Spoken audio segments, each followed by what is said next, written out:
Dan l-iskandlu huwa possibilment l-akbar skandlu ta' din il-ġenerazzjoni u għalhekk jeħtieġ li jibqa' fuq net tal-aġenda għax-xhur li ġejjin.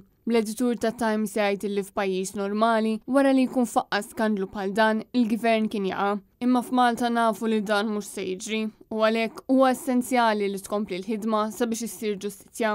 Dan l-editorjal kien ippubblikat jum wara li l-Qorti tal-Appell ikkonfermat mhux biss li d-deal kien fraudolenti u li l-isptarijiet iridu jingħataw lura lill-pubbliku imma wkoll li kien hemm ħadma konfoffa bejn il-Gvern u Vitals. Tal-missija li kien hemm kollużjoni bejn il-Gvern u Vitals.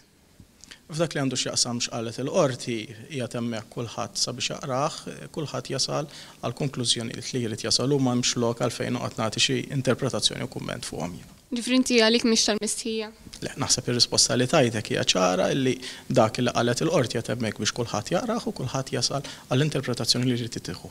It-Times fl-editorjal tagħha qalet illi mhux biżżejjed li l-Gvern ta' Robert Tabela jibqa' jgħid li ħalura l-isptarijiet mingħand Vitals.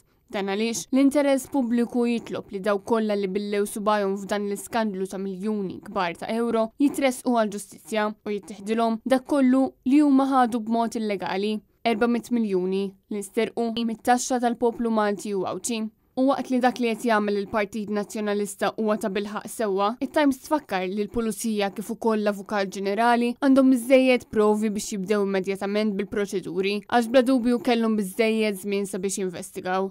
L-editorjal tat-Times fakkar ukoll illi l-qorti qalet b'mod ċar li numru ta' rappreżentanti tal-Gvern inkluż l-eks-Prim Ministru Joseph Muscat, l-Avukat Ġenerali, il-kapijiet tal-INDIS u tal-Lands Authority għandhom flimkien ma' Stewart iħallsu għall-ispejjeż tal-qorti. Waqt li żied jgħid ukoll illi l-lista ta' dawk kollha involuti tmur lil hinn minn dawk imsemmija fil-Qorti tal-Appell.